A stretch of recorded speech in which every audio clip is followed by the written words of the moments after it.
அப்படின்னா ரத்தம் அதிகரிக்க. அதாவதுங்க இந்த காலகட்டத்தில் நிறைய பேருக்கு ஹீமோகுளோபின் குறைவாக தான் இருக்குது. நம்ம நினைக்கிறோன்னா அந்த டைமில் ஹெல்த்தியான ஃபுட்டு நிறைய சாப்பிட்றதையும் அவாய்ட் பண்ணிடுறாங்க. அந்த மாதிரி ஹெல்த்தியான ஃபுட்டு சாப்பிட்றத அவாய்ட் பண்ணும்போது முதல்ல நம்ம உடலில் நடக்கிற ஒரு விஷயம் என்னென்னா, அப்போது இந்த நம்மளுடைய ஹீமோகுளோபின் லெவலை இன்க்ரீஸ் பண்ணுறதுக்கான உணவு முறைகள் என்னென்ன அப்படின்றத பார்க்கலாம். ஸ்வீட்ன்றதுனால குழந்தைகள் இதை விரும்பியும் சாப்பிடுவாங்க. ஸோ பெண்களுக்கு இது ரொம்ப ரொம்ப முக்கியமான ஒரு விஷயம். ஸோ அதனால் இது சாப்பிடுங்க. இந்த ஸ்நாக்ஸ் சாப்பிடும்போது நல்லாவே நமக்கு haemoglobin level. Welcome to Nitya's Varam, where ancient Siddha tradition meets modern healing. Experience the difference. வரம் நேயர்களுக்கு வணக்கம். நான் டாக்டர் நித்யா, சித்தா ஃபிசிஷியன். தொடர்ந்து பல பதிவுகளில் சித்தர்கள் சொன்ன நிறைய விஷயங்களை பற்றி நம்ம பார்த்துட்டு வரோம். இந்த பதிவில் நம்ம என்ன பார்க்க போகிறோம் அப்படின்னா, ரத்தம் அதிகரிக்க. அதாவதுங்க இந்த காலகட்டத்தில் நிறைய பேருக்கு ஹீமோகுளோபின் குறைவாக தான் இருக்குது.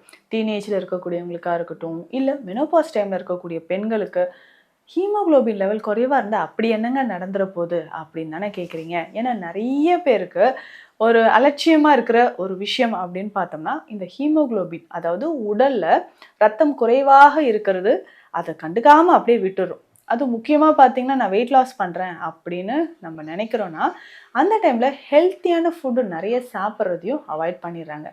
அந்த மாதிரி ஹெல்த்தியான ஃபுட்டு சாப்பிட்றத அவாய்ட் பண்ணும்போது முதல்ல நம்ம உடலில் நடக்கிற ஒரு விஷயம் என்னென்னா, ஹீமோகுளோபின் லெவல் குறையிறது தான். அதுக்கப்புறம் கால்சியம் டிஃபிஷியன்சி ஆகிறது, ஸ்கின் ரொம்ப பேல் ஆகிறது, அதுக்கப்புறம் தலைமுடி அதிகமாக உதறது, இந்த மாதிரி ஒரு சிம்டமாக அதிகரிக்குது. அப்போது இந்த நம்மளுடைய ஹீமோகுளோபின் லெவலை இன்க்ரீஸ் பண்ணுறதுக்கான உணவு முறைகள் என்னென்ன அப்படின்றத பார்க்கலாம். ஸோ அந்த ஹீமோகுளோபின் லெவல் இன்க்ரீஸ் பண்ணுறதுக்கு நம்ம சித்தா மெடிசன்ஸ் நிறைய இருக்குது, நிறைய மூலிகைகளை நம்ம கொடுத்துருக்கோம். அந்த மூலிகை மருந்துகளை நம்ம சொல்கிற டயட் படி, உணவு முறைப்படி சரியாக நீங்கள் எடுத்துகிட்டு வந்தீங்கன்னா ஒரே மாதத்தில் நல்ல ஒரு முன்னேற்றம் தெரியும். சரிங்க, அப்படி நம்ம முன்னோர்கள்லாம் பார்த்திங்கன்னா ஒரு ஸ்நாக்ஸ் கொடுக்குறாங்கன்னா அது ரொம்ப ஹெல்த்தியாக தான் இருக்கும். மறைமுகமாக நம்ம உடலில் இருக்கக்கூடிய பல பிரச்சனைகளை தீர்க்கக்கூடிய மாதிரி தான் அந்த ஸ்நாக்ஸே இருக்கும். குழந்தைகள் எல்லாமே விரும்பி சாப்பிடுவாங்க, ஹெல்த்தியாகவும் இருப்பாங்க. ஸோ அந்த மாதிரி ஹீமோகுளோபின் லெவல் இன்க்ரீஸ் ஆகிறதுக்கு, நம்ம உடல் சூடு தணிவதற்கு, ஏன்னா அந்த பித்தம் நிறைய பேருக்கு அதிகமாக இருக்குங்க. ஸோ அந்த மாதிரி பித்தம் தணிவதற்கும் ஏற்ற மாதிரியான ஒரு உருண்டை. ஏன்னா இது நிறைய பேர் வீடுகளில் செய்கிற ஒரு விஷயந்தான் பச்சை பயிறு. ஸோ பச்சை பயிறு உருண்டையாக செய்து சாப்பிட்றது.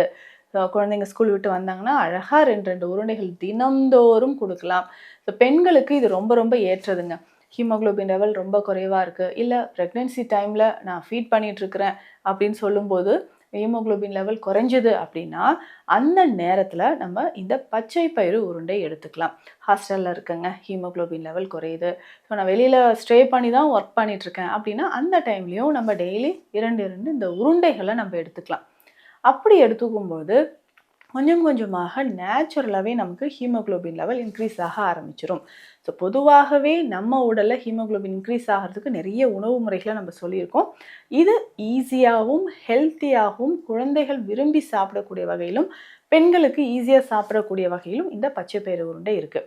இது எப்படி செய்யலைன்னா, உங்களுக்கு தேவையான அளவுக்கு பச்சை பயிறு வாங்கிட்டு வாங்க, அதை நல்லா வாஷ் பண்ணிவிட்டு வெயிலில் ஒரு நாள் உலர்த்திட்டு ஈரப்பதம் இல்லாமல் எடுத்துக்கோங்க.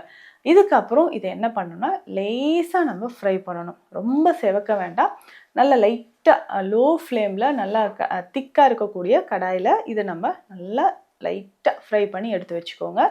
ஸோ இதனோட வேறு என்னங்க சேர்க்கலாம், அதாவது இப்போது 1/2 கிலோ பச்சை பயிறு இருக்குது அப்படின்னா 200 கிராம் கருப்பு எள்ளு இதனோட சேர்த்துக்கலாம். ஸோ கருப்பு எள்ளும் பார்த்தீங்கன்னா ஐயோ ரொம்ப ஹீட் ஆகிடுமா, அப்படி கிடையாதுங்க. ஹீமோகுளோபின் லெவல் இன்க்ரீஸ் பண்ணுறதுக்கு கருப்பு எள்ளு ரொம்ப முக்கியம்.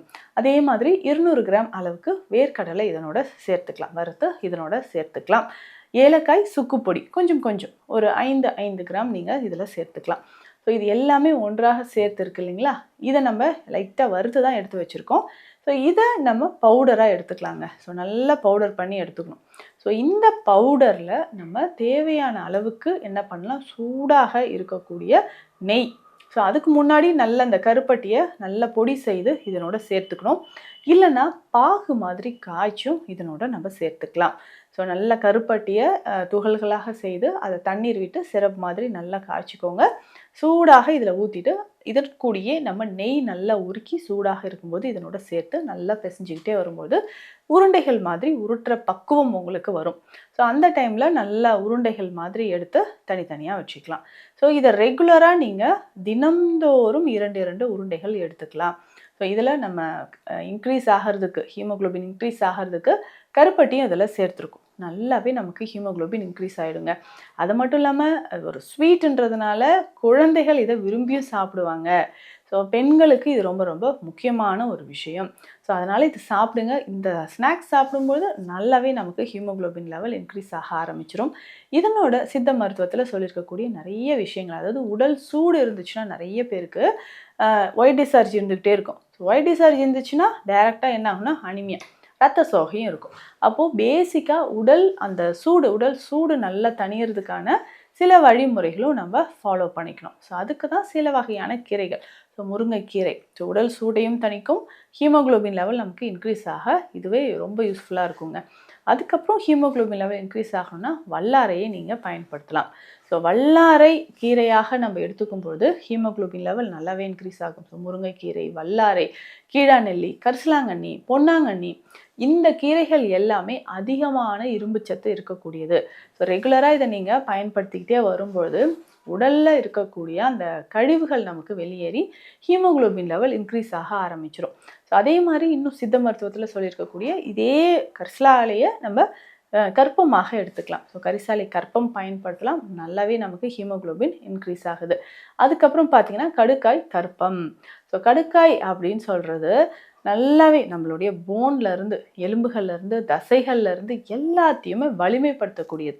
ஸோ இந்த கடுக்காயை நம்ம பயன்படுத்த தான் நம்ம ரத்தத்தில் இருக்கக்கூடிய கழிவுகள் எல்லாமே வெளியேற ஆரம்பிக்கும். ஸோ புதுசாக ரத்தம் அதிகமாக நமக்கு உற்பத்தி ஆகிறதுக்கு கடுக்காய். ஸோ இந்த கடுக்காய் கற்பம் எடுத்துகிட்டே வரலாம். ஸோ கடுக்காய் கற்பம் அப்படின்னு சொல்கிறது இதில் நெல்லிக்காய் சாறு விட்டு, கரிசலாங்கண்ணி சாறு விட்டு அந்த கடுக்காய் பொடியை நல்லா பாவனை செய்யக்கூடிய ஒரு ஸ்பெஷல் மெடிசன். ஸோ இது கற்பம் மருந்து அப்படின்றதுனால இளமையாக இருக்கிறதுக்குமே இது ஒரு ஸ்பெஷல் மெடிசன் அப்படின்னு சொல்லலாம். ஸோ சருமம் பொலிவாக இருக்கிறதுக்கு, உடல் நல்ல ஆரோக்கியமாக இருக்கிறதுக்கு தாராளமாக இந்த கடுக்காய் கற்பம் நம்ம பயன்படுத்தலாங்க. ஸோ தொடர்ந்து இதை நம்ம சாப்பிட்டுக்கிட்டே வரும்போது ஹீமோக்ளோபின் லெவல் இன்க்ரீஸ் ஆக ஆரம்பிக்கும். சித்தர்கள் நமக்கு நிறைய மருந்து முறைகளை சொல்லியிருக்காங்க. அதில் முக்கியமாக இந்த ரத்தம் அதிகரிக்கிறதுக்கு எளிய வழிமுறைகள் என்னவோ இந்த பதிவில் நான் சொல்லியிருக்கேன். கண்டிப்பாக உங்களுக்கு யூஸ்ஃபுல்லாக இருக்கும்னு நினைக்கிறேன். ஸோ இது தொடர்பான மருத்துவ ஆலோசனைகள் தேவைப்பட்டால் ஸ்க்ரீனில் இருக்கிற நம்பருக்கு கால் பண்ணுங்கள். நன்றி. Welcome to Nitya's Varam, where ancient Siddha tradition meets modern healing. Experience the difference.